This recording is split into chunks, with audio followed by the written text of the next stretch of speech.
What I think is more important is not necessarily the deficiency of calcium or taking too much calcium, but the fact that you're missing the cofactors, like the things that are needed so that it stays in solution rather than just kind of being put in places as if it were a toxic metal. So the body can actually store toxic metals in a location, like in the joint or something, and then cover it with calcium to protect the body from it. So I think that's why people get things like arthritis or rheumatoid arthritis, Huge. which also has a So viral common. and bacterial component. But Yeah. I think that's why it's calcium always gets blamed as a bad guy, is because it's present, but it's not always the problem, similar to the cholesterol story.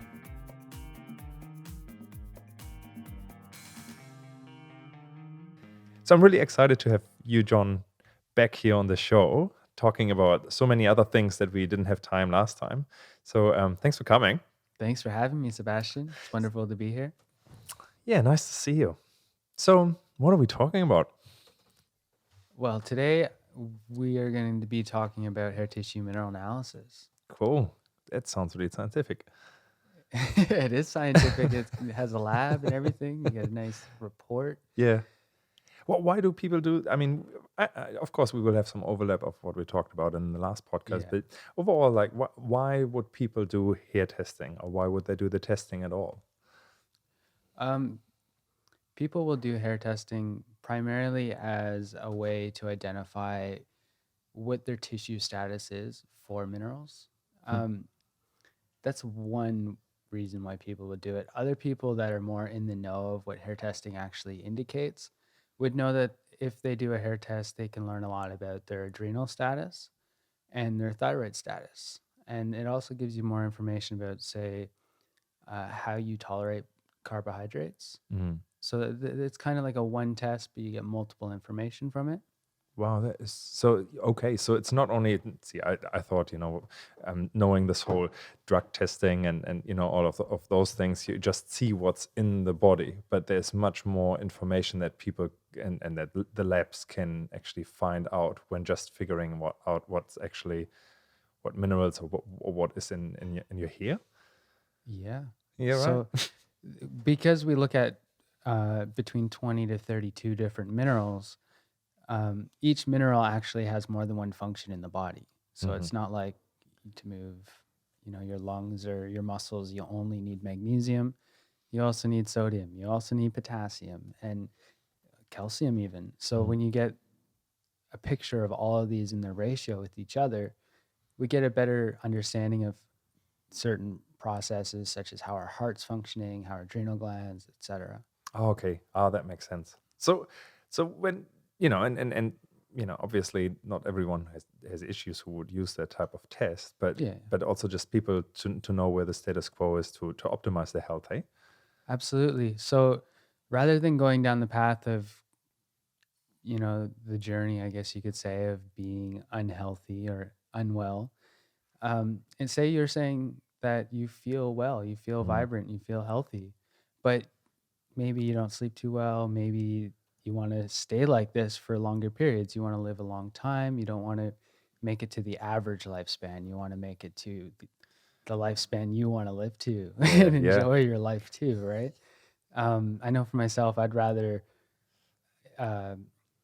live my life for a long period of time and be able to do things in, say, my 70s and 80s where I don't want to be like in an old folks home, like degrading and degenerating. So it kind of works for both kind of areas like that. But we also have people that are elderly that get the hair test because at the end of the day, their doctors just aren't able to really help them nutritionally. They can get pharmaceuticals for them, but they don't know whether or not they need magnesium or any other nutrients that can really improve their health or their quality of life. I see. So how would this hair test work? How do you actually get to that? Like, can you cut just any hair of someone and figure out where they are at, or is there quite a method to it? Well, first and foremost, you need to have a proper sample. So you can't just like look in the mirror and just kind of cut some hair off and send it to the lab. I mean, you could, but it's not going to give you the best picture of your biochemistry. So what we usually do is we send out kit, so that's what the kit looks like. Okay, it's just a And little envelope, really. That yeah, yeah, most people think it's a kit. They get a sign for a package when the guy comes, yeah, yeah, that whole process. But it actually just fits right into the mail slot, so yeah. it's nice like that. Mm, But what the kit contains is essentially a balance. So it's just like a cardboard balance. mm, And what you do is you take the hair sample, and the sample has to be as close to the scalp as possible. okay. And this is because hair typically grows about a centimeter per month. And a good sample is a 3 centimeters long, which is 3 months, depends on the average hair growth. Sometimes it's 3.5, 4 months. And it gives us a snapshot of that person's biochemistry during that time. So we use the kit, and preferably they get the sample taken by a second person because it's really hard to do it yourself. So some people go and they get their hair sampled from their barber or their Yeah, right. hairstylist or Okay. something. They just go Mm-hmm. and that's important because a lot of women get their hair dyed, and when you get your hair dyed, it has a lot of metals in dye, right? So you can have titanium and bismuth and nickel, and and we Oh, don't wow. want that because Yes. that gives us an idea that if we just interpreted not knowing that this was a good sample, that you may have a increased burden of these toxic metals, which is not the case. Mm, So proper sample, proper cutting of the sample is really important. And it's not very hard. It's just you got to keep in mind, like, have you dyed your hair? mm-hmm. Um, are you using your hair, like the scalp hair? Because Mm-hmm. some people don't want to do that. They want to use beard, or they want to use armpit, or Yeah. their pubic hair. So that the hairdo is not disturbed. Yeah. Yeah, Yeah. well, it's a vanity No, thing. no, It I is get it. really I get it. interesting, I would hair be like that. itself, Yeah. right? Yeah.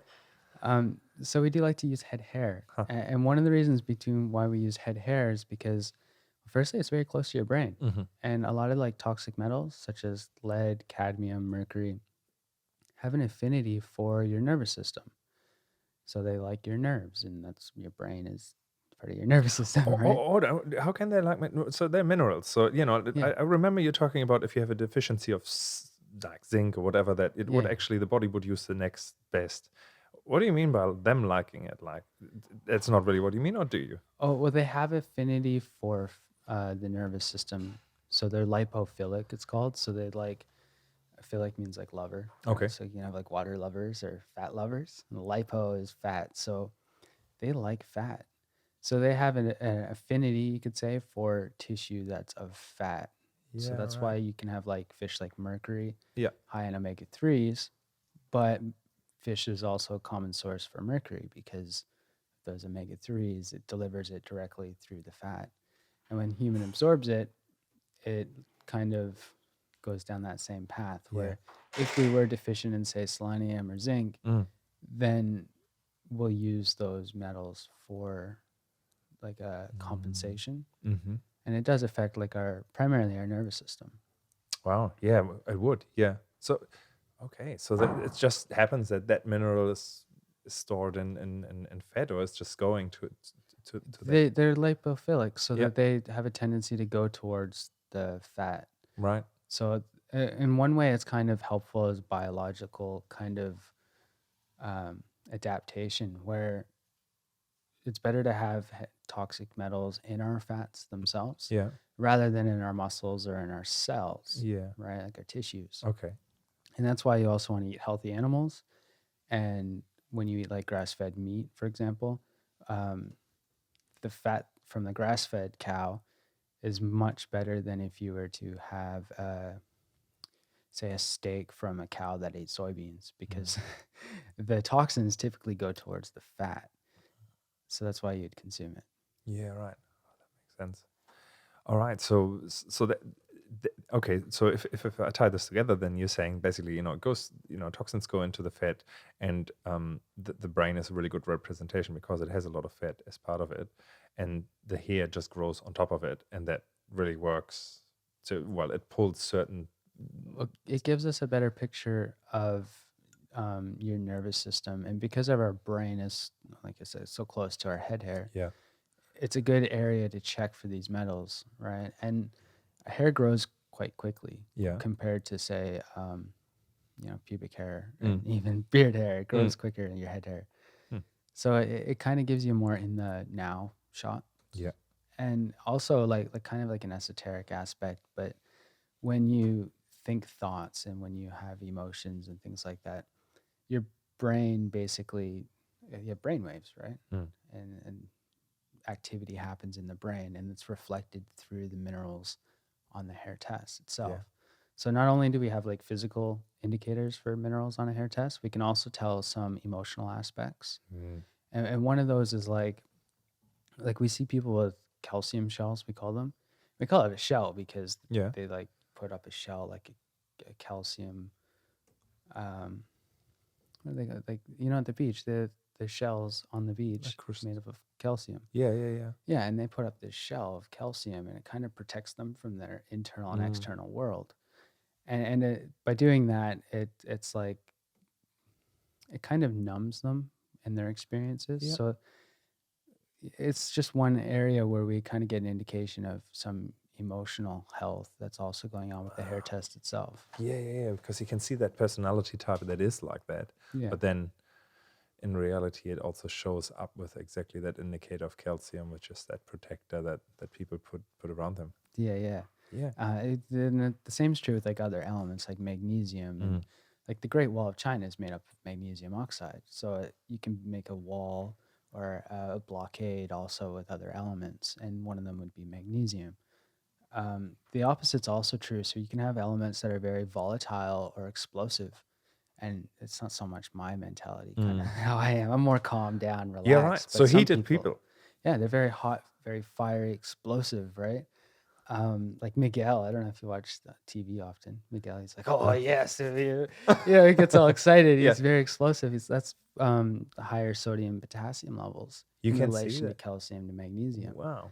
And that gives us indication, and like I was saying, of their biotype or their Yes. psychological aspects. Yeah. So we do get a lot of different information from a hair test. And one of the reasons why I like doing it is because it gives you so much information only for, like $300 to $500, depending on who you're Okay. working with. And so like it can cost more depending also if you want to get some more elements tested. So you don't always need the extra ones. Sometimes you just want to know the basic ones. So it's very helpful for that reason. What are the typical elements, like the top elements or minerals that people would test for? The top ones? Well, we usually test for the big four, we call them, like calcium, magnesium, sodium, potassium. Yeah. Those are electrolytes, right? Okay. And those are really important. But the other ones that we typically do test for with the hair test are things like iron, copper, selenium, manganese, chromium, and phosphorus. Those are some basic ones. And then we look at the toxic metals. So we have like nutrient minerals and toxic metals. And like you were saying before, that I alluded to in our last podcast, was that our body has a preference for nutrient minerals. Like it wants zinc, it wants selenium, it wants manganese or copper. When you're not going to get them, the body will make an adaptation so that it uses what we call a less preferred mineral. And it's based off preference, which is a unique biology idea because in Newtonian kind of perspectives, Newtonian physics, or you don't think that the biology has a purpose. It has a goal in life or something, right? That's an idea called teleology. It's for another talk, but it's part of the new biology, we call it. Yeah. So the body has a preference in what it will use. It's not just silly and use whatever is closest to it. It will use a nutrient mineral preferably. So when you don't have these nutrient minerals in adequate levels, you do build up toxic metals. And they do the same function, but at a reduced efficiency. So it's like when you need a belt, you can use a leather belt, right? That's the ideal. We prefer to use that. Maybe you prefer hemp. Whatever. Yep. Sure. Right. But say you don't have that belt. Yeah. Well, you can use a shoelace. Will it serve the same function? Yeah. Mm. Is it as good? When I was a skateboarder, it's not as good, right? But it serves the same function. Yeah, it might have side effects. It doesn't stretch. Cut your For circulation example, off, right?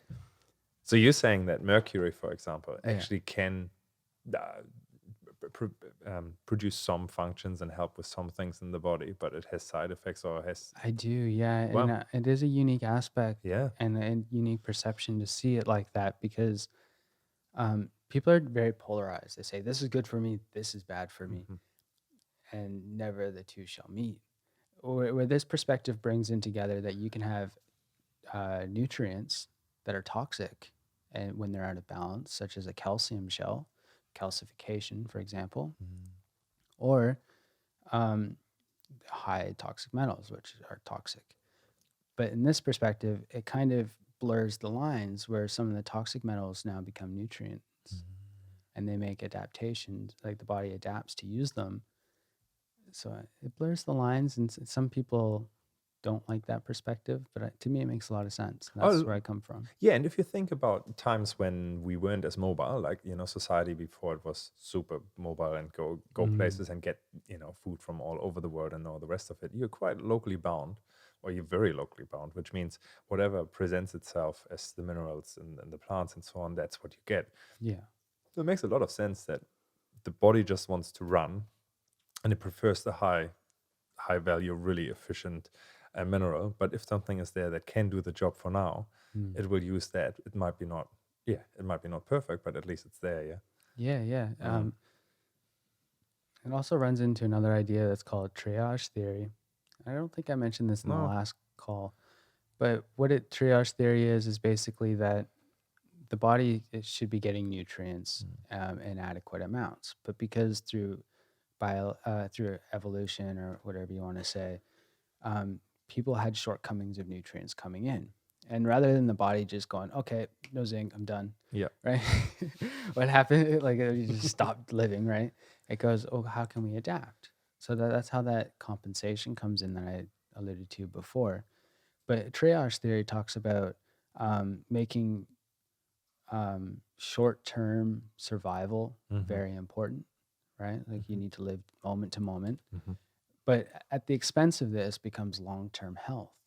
So you trade in your long-term high-quality health for short-term survival. And that's how the body would adapt as well. So it does fit into some other concepts, and that being one of them. Wow, that makes definitely a lot of sense. So that's why if you want to go longevity or anti-aging or pro-youthening, whatever you want to call it, that's one reason why you'd be interested in balancing your minerals at a young age rather than waiting until you're 50 or 60, because you'd want to have the most like long-term as possible, and you don't want these adaptations to be happening and cutting your lifespan down. I wonder then if it's maybe far-fetched, but if you think about, let's say tuna, and tuna has a lot of mercury in it, for example, would that mean that they have a deficiency of better options and absorb the mercury because of the fish themselves? Wow, why would it otherwise take it? To me, that makes sense. Okay. And I do think that they're probably not getting adequate nutrients, the animals themselves. And I think that's true also for livestock. Oh, yeah. When you have like cows and cows have higher, arsenic levels or something, it's probably because they're eating food, like their feed, animal feed is higher in these toxic elements, and they're not getting supplemented. I do know some farmers that know that like insurance for a cow is nutrients. You give them supplements, vitamins and minerals. We lose that kind of idea when we get into human health. They go, oh no, you're deficient in Tylenol. You need a drug, right? But in animals, you do it differently. We use nutrients. Wow. So okay. When you ask about the fish in the ocean, I think it's the same concept would still apply. I don't think that it would discriminate on the organism. I don't think it's only a human thing. Yeah, well, that definitely makes sense, and probably mercury is more readily available than many other things as well, trace minerals and that. Who knows? Yeah. Well, we dump a lot in the ocean, so Yep. That's how it gets there, right? Otherwise, it wouldn't really be that high in there. Yeah. So, okay, so That's amazing. So we can really see that playing out in the test itself, and those are the ones that you mainly, or that you tested the top ones of those. So where from there, like what would you actually? I mean, I sense already what's going on is next. You would need someone to actually interpretate that and come. And I guess there are many different systems of how you would do it. Some people would, Yeah. yeah, right, but So this is an interesting question. The thing is, because we live in a time when people are like biohackers, right? I can do it all myself. I have Google, right? yeah, Why do I yeah, need to get someone else to help me with this? And the truth of it is, well, you can spend many years to really figure it out. You probably could, if you really did the study, be able to figure it out. But by the time you really get an idea of how it's going, your hair test is kind of outdated because you're supposed to get them every 3 to 4 months. It takes like a year. yeah. Just on that, and I think some people, and I would be one of them, saying like, well, blood tests. A couple of months ago, before I talked to you the first time, I think blood test is probably the bee's knees, and that must be it. And then I realized what you were saying is like minerals are in the bones of ours, which means that's something that doesn't happen overnight. And whereas blood is something that is more an instant picture of what's going on. So it Yeah. will actually not tell me whether I ate, I don't know, a lobster a month ago that was completely full of mercury, because it will not be in my blood anymore, luckily. But Yeah. it will probably show up in my bone. And I guess hair is sort of like a bone, hey? Well, it's a Storage. tissue, and Okay, it hides in the tissues of areas of least importance. So that's very clever. the body's wisdom again, right? Pleased about that. Yeah. So Yeah. so hair, we usually cut it off, Huh. right? And we can use it as a form of reservoir to get some nutrients back out of it if we really need, which is kind of cool. That's why people go gray hair over night due to an extreme stressor, because their body will pull it all out to use it. No, hold on. So No, stay there. oh That's amazing, because I have seen over and over again people yeah. getting white overnight, and I always wondered. I always thought it must be somehow like the body just needs so much of something, so much energy that it stops that function. I never thought about, but then I've also seen people that actually change back to normal color less often, Yeah. but there's certainly that happening. So you're saying the whitening has a lot to be has a lot to do with actually drawing it back out. It does. Wow. And the actual color of hair also impacted by the mineral levels as well. So, like calcium and zinc are very light colored. Mm-hmm. That's why when you see a lot of like furniture painted with calcium or chalk, right? Mm. And it's white. And same with zinc. You put the old zinc sunscreen on, and it's white. And then the other aspect, you may have very like dark hair. So you could be like people with black hair, they may have higher iron or manganese in their hair. Maybe even some copper. What? So are you saying that people in Ireland have a lot of copper in their soil? People in Scandinavia, northern Europe, have a lot of calcium and zinc in it. I can see surfers are always blonde. I'm sure there's another reason, but they use zinc cream quite a bit. And then down southern Europe, or in South America, you would say that there are different minerals in the soil altogether. Is there I correlation? know That would there's be different amazing. minerals in the soil, but I'm not sure. To be honest, I never actually considered that far to go. Like, oh, Italians, they have more iron and manganese. I never actually Yeah, thought that. someone So nean to do it. I'm gonna have to do more learning Yeah, on well, that look at it. anyway. Like, just be aware of that and come back and tell us, because I think, Yeah. well, every hair color is beautiful, but it would be Yeah. interesting to see that, because what I've heard, I'm sure you've heard that too, that like kids are blonde and then they change to another color, and I'm sure there's a Yeah. DNA reason for that as well. But there's also this whole thing that with age, color changes of the hair, normally to the darker thing, and then definitely to the white one. But wouldn't it be amazing if that is actually just based on the minerals that are not present in the body anymore, and therefore it's pulled out of the hair? Wow, I've seen easy. I've tested a lot of people with like gray to white hair, like, Yes. over age 60. Okay. And most of them do have very high calcium levels. Not all the time. Sometimes we have a pattern we call 4 lows, which is where calcium, magnesium, sodium, potassium are all quite low. Mm. So 4 lows. Mm. So it's kind of both aspects, where that it could be at a high calcium, or it could be the overall low minerals in the hair.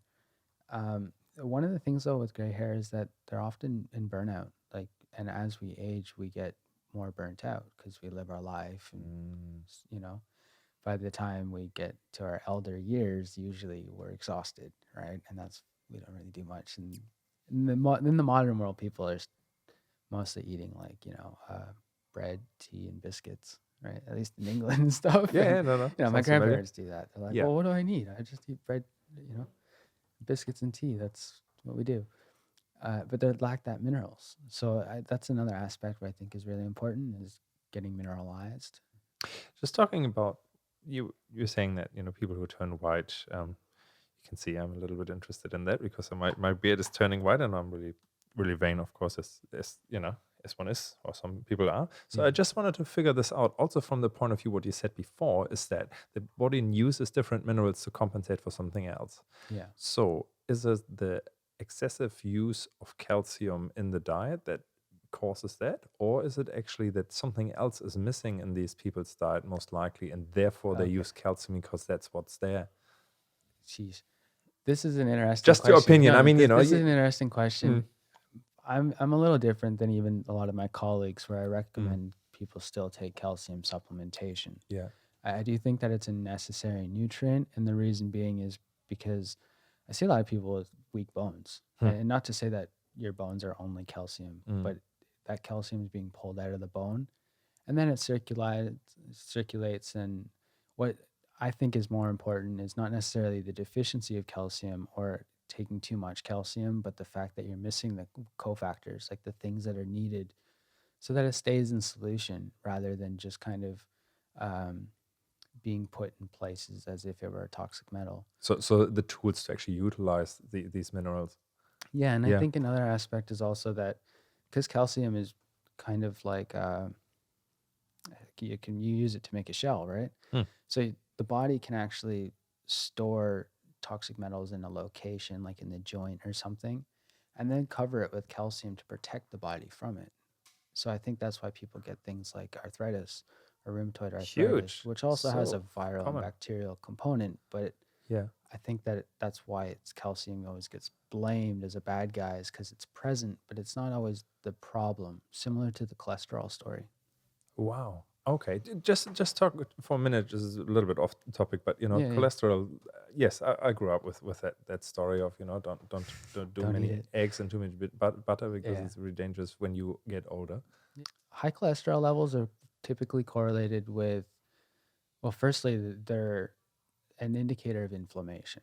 It doesn't necessarily mean that the fat that's high in saturated fats, for example, causes inflammation. What it indicates is that your body is inflamed. And one way that your body can be in a state of inflammation is due to these nutrient deficiencies. So you can have, obviously, you can be a hard worker and you go and you do landscaping or you do stonework or something. You're Yeah. putting yourself through the ringer. You got inflammation. The other aspect is that, say, you're not getting enough copper. And a lot of people do get copper, but they don't have the ability to utilize it properly. And it gets stored in places like the nervous system and the brain and in the liver and in the muscles. And it causes a lot of nasty side effects that we see a lot of copper toxicity in hair testing, but I think that's a different story. But because copper toxicity, you have too much of it, you also have a simultaneous deficiency of it.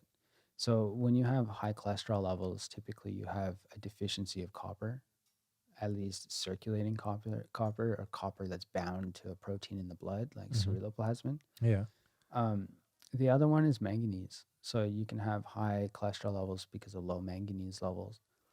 And that one is, it can be gotten, you can get it from food, but it's one of those things where you need a lot of it. I like using manganese supplements, but the thing is like in comparison, the bioavailability or the absorption of this isn't very effective. So like we can give you copious amounts, and then we can test your hair in 6 months, and it probably barely move on the hair test. Not to say that just by taking a supplement, you can actually just raise that level on a hair test because there's different ways to change that.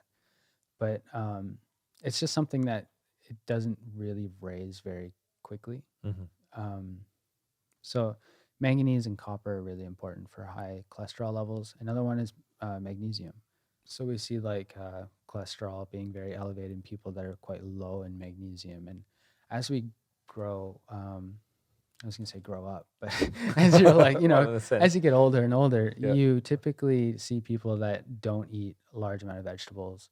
They kind of are acclimated towards eating just like protein, like meat, and they Okay. think like my father, for example, is like, you need meat. That's like Yeah. what you need. But they overlook the aspect that you need magnesium, and where do you get that? Well, it comes from the green pigment of plants, right? And I think that a lot of people with high cholesterol also benefit from like a vegan diet or even a plant-based diet like vegetarian, because they get that they get a lot of copper from both those diets, but then they also get a lot of magnesium from both those diets because of the plants. That makes sense. Yeah. Right. So just coming back to what you were saying earlier. So the body normally stores certain things into the hair, but then it goes all the other way around of pulling it out again when it needs it, right? Yeah. So and then at one stage, let's say we turn white, at that moment there's none left, and that's when all the different avenues for the body are probably exhausted and getting what it needs. We do see that. See, we can store a lot of minerals in our bone marrow. And I think we alluded to that in our last talk as well with the Jing component, which is like our primordial essence, but these minerals stored in our bone marrow, and they circulate through our cerebral spinal fluid. And that's where they also access our brain and end up in our hair, which is quite cool. But when you're very low in these minerals overall, that's when you really start to have a harder time making energy, just in general. So people think, oh, you take carbs, protein, and fat, and you eat those, you get energy, right? That's like half the truth, because you also need micronutrients to actually light up this fuel to make ATP in the cell, and ATP in the cell is energy. It's like cellular energy. And that's the energy process that we want to enable. And to do that, you need I think 13 different micronutrients, which is like B vitamins, and copper, and even iron. So once they start to get low minerals overall is where they get exhausted, tired, and that's where you see people, they're like run down. And we used to think it was only in our elders, right? People up in 50s, 60s, but we're seeing it now even in people in their 20s, where they've worked 2-3 jobs, going, and then they basically lived on coffee and don't sleep. And they're burning the wick at both ends, so to speak. And the wick is kind of like their nutrients. They're burning these out. Yeah. Right. And we talked in the last bit, stress burns nutrients and all this stuff. So that's what I definitely think is one of the causes for that. Yeah. And so the bone marrow is really sort of the storage of quite a few things there. And that must be why bone broth and what have you are becoming so popular right now. And I was always a bit, when I heard that, I was always a bit questioning, how good can it really be? But there's science behind it. I guess that would really show. Yes, the water that that you use, that broth that you use, has really these minerals in it, and they are the ones that we're missing in our body. Hey? Yeah. I think bone marrow itself can be quite high in iron, and it might be a little too much for some people. Okay. That's just my way I see it. Yeah. Because to properly utilize iron, you also need copper. Like I was saying before, a lot of people either are very low in copper, or they have copper toxicity, which they're still very low in copper. That's just not available for them to use it. So I don't think it's always the best thing just to say I have some people that say, oh, I don't need a supplement. I eat bone broth all the time. And I don't see that as a reason to not use any supplementation, if that makes sense. Yeah. Just because it is a good source. But you also set yourself up for weird imbalances as well, because animals, like humans, so say we need calcium, we pull it out of our bone. Well, we still need our bone, so we'll switch it with lead, right? And the thing is, the animal will do that, right? And especially here in Australia, you drive down the road, you see all the animals near the road, right? So there's kind of a source for accumulation of toxins in the animal bone itself, just as much as there's the good stuff. So if you're going to use it as form of supplementation, I don't know. I don't think it's the best idea. Right. It's just how I see it. But I do think bone broth itself is very good. I prefer to use the connective tissue of animals rather than the femur or something. Connective tissue meaning? Oh, like for example, like I like to use chicken, and we use like the claws. Okay. That's one. Yeah, I right. think Which that is chicken really feet. popular in sort of some Asian countries as well. Hey, They're it's hard to get here, but we have had some. We have had turkey ones. yeah. We also like using the chicken because it's got like the chicken spine in there, and it's kind of got like the connective tissue there, and that's where I think we get like collagen. You don't get it from a bone. You get Yes. minerals from bone, Hmm. but you get connective tissue from boiling connective tissue. I think that's where you get the collagen, and that's what we want, right? Yeah. When you do these types of hair tests, Mm. others can you do it anywhere, or what are the labs that are out there that you know about that do a really good job? Because I'm sure Yeah.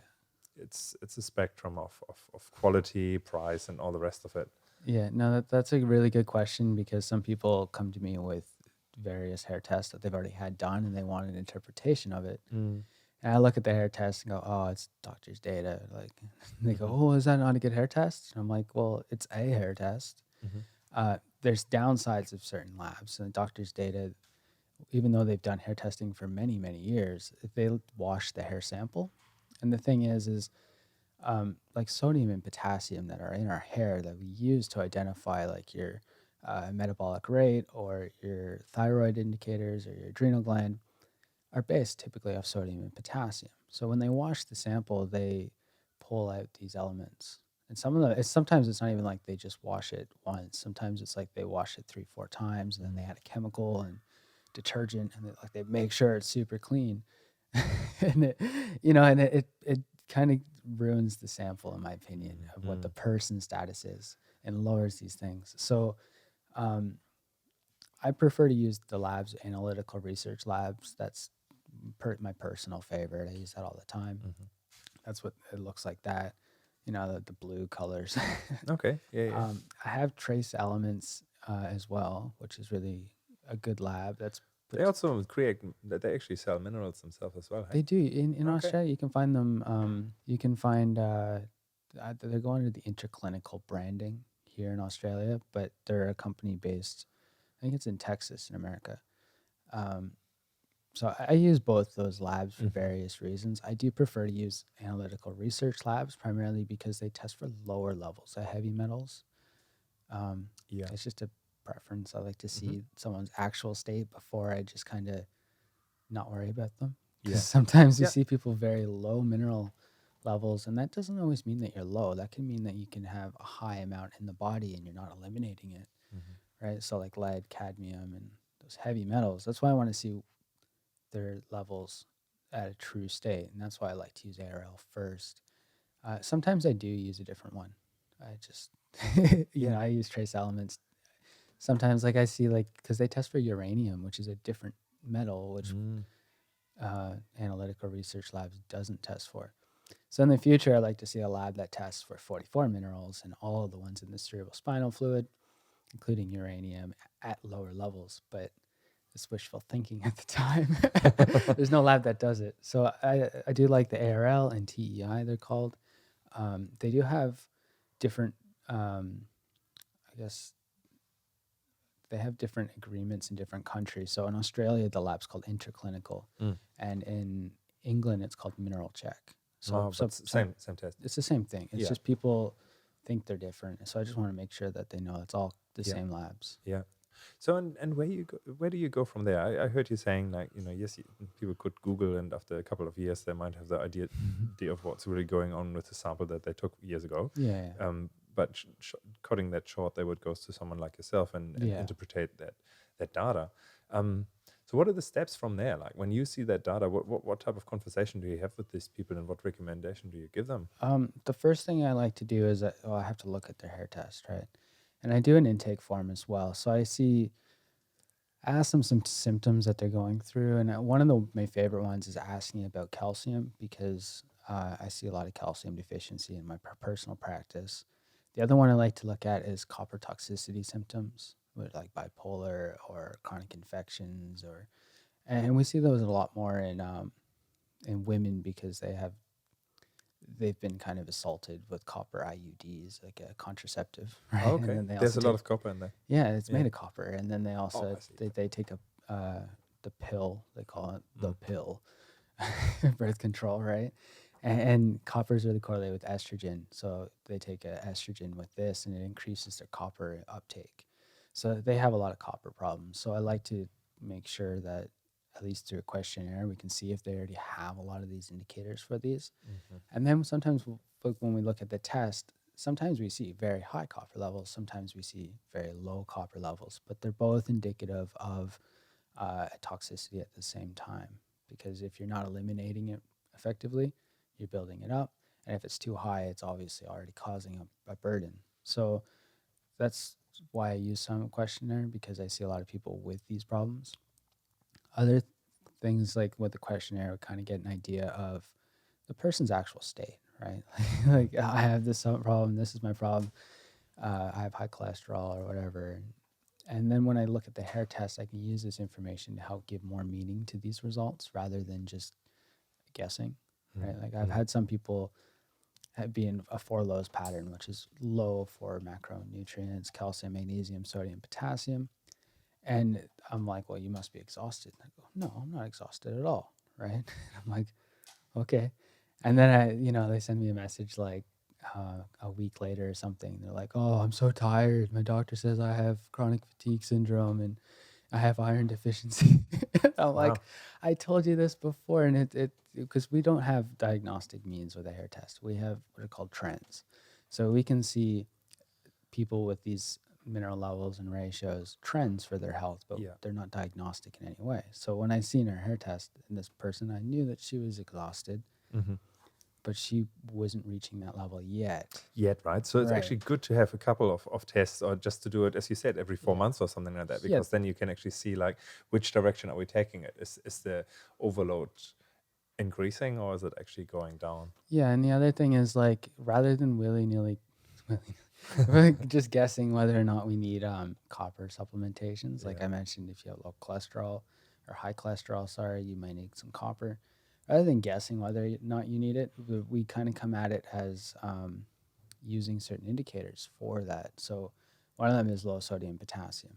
And a lot of people that do try and do their own hair test know this one. They go, oh, if you have a low sodium potassium, you need copper. And if you have a high one, you don't. But this isn't always true. And this is why you need someone to properly interpret your hair test, because sometimes you can take copper, even though the hair test doesn't indicate it, and people still get much, much benefit. But you need to know how long to use it for, how much to use it for. And that's the value of having someone that has years of experience with the test rather than just trying to figure it out. Because, if you look on my website, you'll see one nutrient like selenium, right? And I got like 60, 70 different sources for different things that selenium does in the body.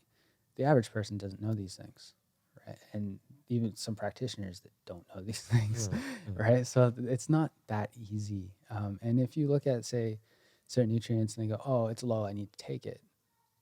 That's not really how we work with it. That's why we call it mineral balancing. And an example of that is like sodium levels, which are indicative of adrenal status, right? Adrenal health, your adrenal gland. A lot of people fear taking sodium, like salt. They go, oh, that causes hypertension or something. Well, if you give copper, you can raise sodium levels. So in the new nutrition, we call it, you don't give the nutrient that you would think raises it. So you can lower calcium with copper as well, for example. Or you can raise potassium with zinc. And like you do it not by giving the nutrient. You give a different nutrient to raise this nutrient, so to speak. Like when you first look at a hair test, you think, oh, I'm low, so I just need all the nutrients, for example. It's just not how it works. And one of them is like you would think, oh, I need more potassium. If you have a low potassium level, you'll take so much potassium and it's not going to go anywhere, right? And it's because potassium levels depend on zinc. And if your zinc isn't at a good level, it doesn't matter how much potassium you're getting, you're not getting enough. Wow. So it's just not always, when you look at it, it's like we call it replacement therapy, right? It's a form of shotgun therapy that we talked about last time. I'm low, I'll just take more. And that's not how it works. I've come across that quite frequently with friends saying, look, I'm now really taking charge of my health, and I've done the test and I know all the deficiencies, and I've got all this list of things that I'm now meant to take, and they're long lists, and they can be super pricey to do these things. And it sounds like like with the club over the head rather than actually being intelligent about it. And if you know the interactions between those different minerals and how the body works, then you probably can cut it down quite substantially and get actually somewhere, right? Which would be nice. No, yeah, like we see people a lot of time taking vitamin D, very high amounts. They don't realize that it increases their potassium needs. And if they're not going to make up for that somehow by eating more potassium, then they're actually causing a loss of potassium, which can make a thyroid problem worse. The other thing is, like, sometimes they're taking high amounts of vitamin D and their blood levels aren't changing. And they think, well, I'm taking vitamin D, go out in the sun, why aren't I getting it? And it's because they have a magnesium deficiency. So it's like not always clear cut like some of these people think. And that's why biohacking is like really cool, but you got to know what you're doing still. You can't just do it. Right? And I'm thinking about some of the foods, and correct me if I'm wrong, right? I remember a guy, and he had actually white hair, and he had a lot of mercury fillings. And I remember he had taken the mercury fillings out, and then took a lot of wheatgrass. And wheatgrass, I've heard, contains a lot of, I guess, magnesium, but many other things as well. Yeah. So would that apply as well, that you have this wide spectrum of minerals and just hit the body with it? Or is it slightly different when we go to something that is not really a supplement, but more like wheatgrass, just sort of probably on the edge of it, but would you call it a food that is more balanced that way and helps people? They're like functional foods. And wheatgrass is really cool because all grasses pick up all of the minerals in the soil. So like they'll pick up like I think 90 minerals, right? Which is like really good. And they'll get all of them. And that's part of the reason why they're so beneficial, because they're very high in nutrients. I know of some brands that are way better than others. They escape me at the moment. But so it doesn't have to be fresh, by the way, because I always thought, oh no, I have to squeeze it myself. You see some people that grow it with ocean water, for example, and ocean water has got all the minerals in it, and the wheatgrass loves all those nutrients. It doesn't need just 3, like that we talked about in the past. It needs all of these nutrients, and it'll pick it all up. So when people benefit, especially with like gray hair or something like that from wheatgrass, it's usually because they're getting highly bioavailable nutrients, and they're in ratios that nature chose. So nature's always right, right? It doesn't matter. I know I recommend some supplementation, but you can't beat nature. Like only we can try and mimic it at best, but you'll never beat it. And wheatgrass is one of those examples. So do you have a list of sort of safe foods from the point of view, like, yes, nutrient dense, they're really, really awesome for the body, and that's probably your go-to when you recommend things to people, or is there not such a list, and it really depends on the individual? Well, there's 2 levels to this. It's like we look at oxidation rate on a hair test, and that gives us an indication of what ratio of foods are better for you. So slow oxidizers need more protein and carbohydrate, and fast oxidizers, they need more fat. Oh, so that's a body type, is it? Yeah, it's like a body type. It's metabolic typing. It's an idea from there. So for fast oxidizers, they do great on milk, right? And milk's very high in calcium, and by coincidence, they're very low in calcium. So depending on the body type, some foods are way better than others. But as a general idea, you could say that animal tissues are probably the best sources.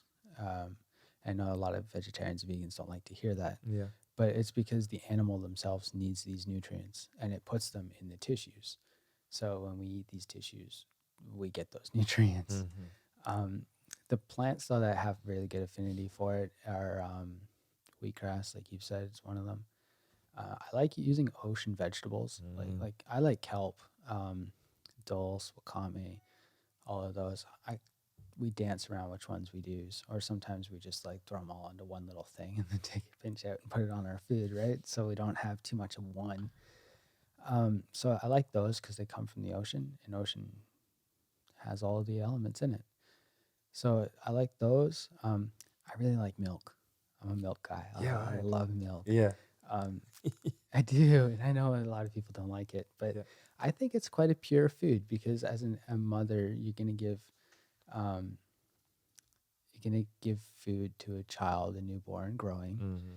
and it's gonna be low in toxic metals, right? Like that's just It what would you'd not. want to Yeah, do. the cow would not naturally put the toxins there. It will put it anywhere else, but in the milk that it That's gives to it, its right? offspring. Yes. And that's one of the reasons why I like to do that. Hmm. I know there's ethical things behind that, but Yeah. um, that's one of the foods I really like for that reason. The other one is like fermented foods. They're really cool. So you can take um, like coconut water and you Mhm. can ferment it, and that amplifies its vitamin content. How so? How can you multiply? Okay, what do you mean by amplifying? Because Okay. if you have 1 gram in it, it will still be 1 gram after you Yeah. ferment it. So vitamins can be made by living Hmm. organisms like humans, Mm. by like microbes, plants. They make vitamins. What they can't make is minerals. Mm. Um, there's some idea of biotransmutation, which is a different concept. And you can turn one element into another, but simply Yes. speaking, Hmm. you can't just manifest minerals in the body, right? With Hmm. nice thinking, but they can make vitamins, right? So that's why like the microbes in our gut supposedly can make all of our B vitamins. So Yes. it's an example. So you don't always need to worry about B vitamin supplementation if you have a healthy gut. Thing is, most people don't have healthy guts. Um, Yes. but when you have external microbes, like you can take coconut water and add um, plantarum species bacteria to it, make coconut yogurt, that will actually improve the vitamin content of that coconut water because microbes can make those things. Perfect. So that's just an example. And you can Yeah. always add other things to it. Like I've seen some people take a synthetic vitamin or mineral, from the shop, crush it up, add it to the coconut water, and then ferment it, Hmm. Hmm. which is quite cool. Yeah. Oh, I love it. Yeah, yeah. Yeah. So we are sort of like like a farmer, I guess. We create other minerals by just doing the right thing with the other minerals or foods that we already have.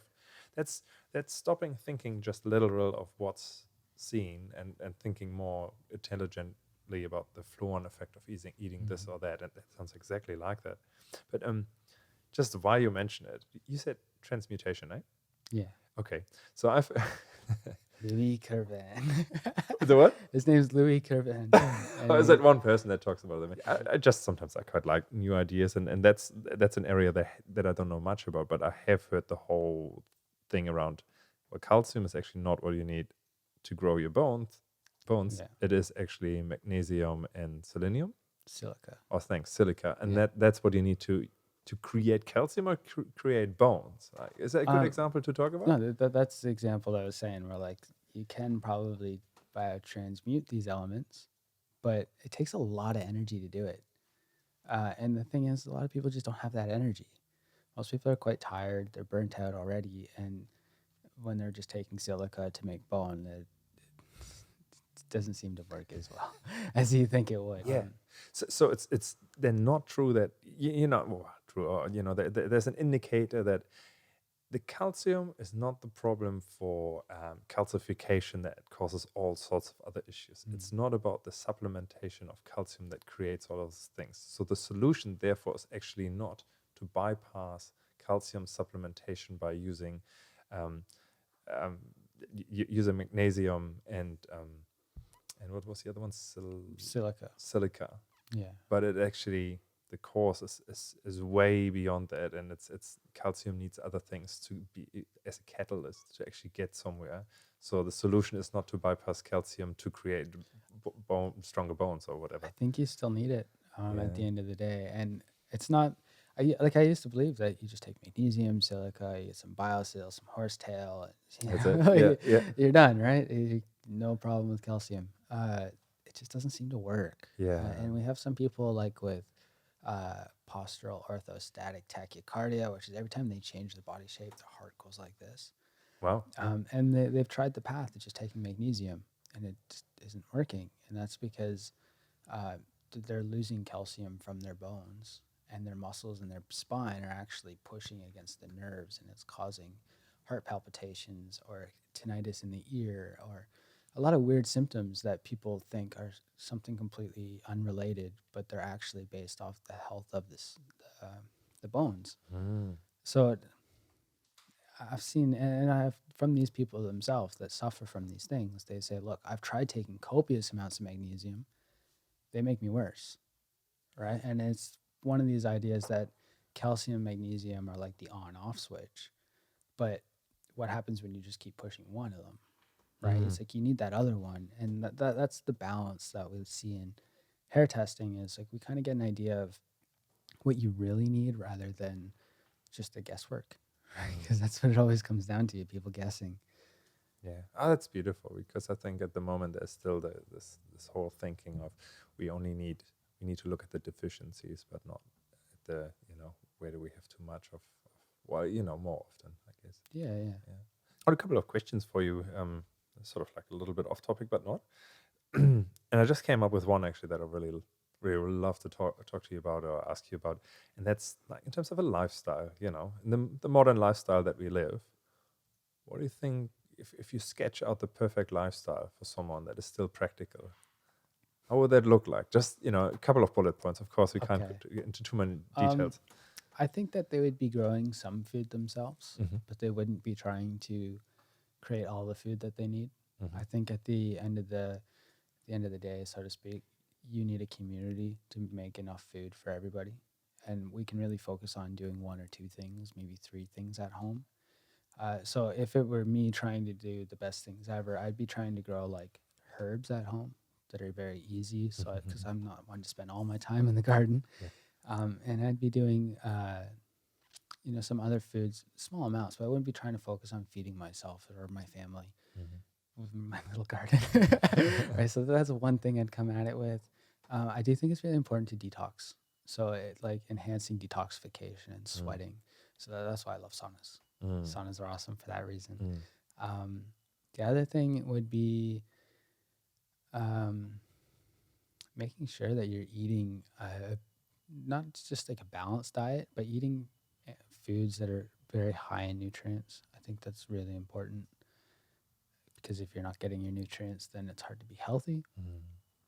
And then having a practice that, like, whether it's a spiritual practice or if you're an atheist or something, having a practice that grounds you, that relaxes you each day. Because we see a lot of people that are always going around doing things, but we're human beings.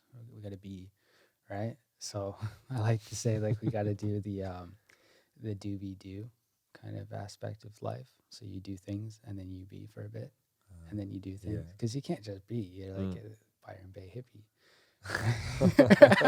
You got to do stuff so you can reach all the goals of life that you want to reach. So I think those are really important things to do. Circadian rhythm, what would you suggest there? Like, do you follow that quite a bit? Like getting I think it's so important. It's so important. I do. I'm not so afraid of blue light. I think like I'd be destroyed right now in this booth with this blue lights. Blue light is necessary. I think the problem is some of the imbalance of the light spectrum themselves. I know copper is really important just as a mineral that helps entrain the circadian rhythm. Okay. So I would be kind of keen on making sure my copper levels are good. But at nighttime, you want to have that red light on. That's my opinion. That's what we do in our bedroom. We have like a red tinted light. You don't need to use the LED light that they have here in Australia for everything. And ideally, I think waking up early in the morning and spending some time sun gazing. This doesn't mean staring at the sun, but this means like, getting that sun on you in the morning is really important. Yeah, no, that's beautiful. Thanks for sharing that. Any particular topics that you're diving into at the moment that you really like to share? Yeah. So lately I've been writing about copper. And if you've ever been to my website, you see my mineral articles that I do. I jump into a lot of different science on things. So what I'm doing right now is on copper. And it's pretty intense, I'll be honest. So, and it's one of the reasons why I think people should always consult with someone else, is because even while I'm writing this article, I'm still learning more about copper each day. And that's what I've been doing, just writing about copper. So Yep, whatever floats your boat. And last question. I ask you this question, by the way. They're a bit different to the last ones, just because you have already been here. So I thought, I want to know a little bit more about you. Like, if you have one book that you recommend people looking into, doesn't have to be a minimal book, but like one that maybe has touched you, or that you think like I would really recommend one book. And why? One book. Yeah. I'm sure you're a reader, so you probably have quite a few in your head. I like The Quantum Doctor. Huh. I really like that book by Dr. Amit Goswami. Okay. And the reason why I like it is because it takes you out of the idea that the way to health is only looking at the physical approach, because hair testing is physical with some mental aspects to it. Like, we can tell a little bit about that. But this kind of sets up the model for all practitioners and even doctors to kind of have a model that is more holistic together. So it's one of my favorite books. Awesome. Yeah. So Quantum Doctor by Dr. Amit Goswami. A-M-I-T Goswami. Yeah. Fantastic. Thanks for sharing that. Awesome. And the time's already up, but there's always more to talk about. So I hope I will see you back again, and we explore something else. But this was really, really awesome. Really, really appreciate you taking the time of also explaining, the ins and out of something as basic as a test, but then diving into other things as well. So we always do it, but I love it. Yeah, same here. So thanks very much for exploring, and see you next time. Awesome. Thanks, Sebastian.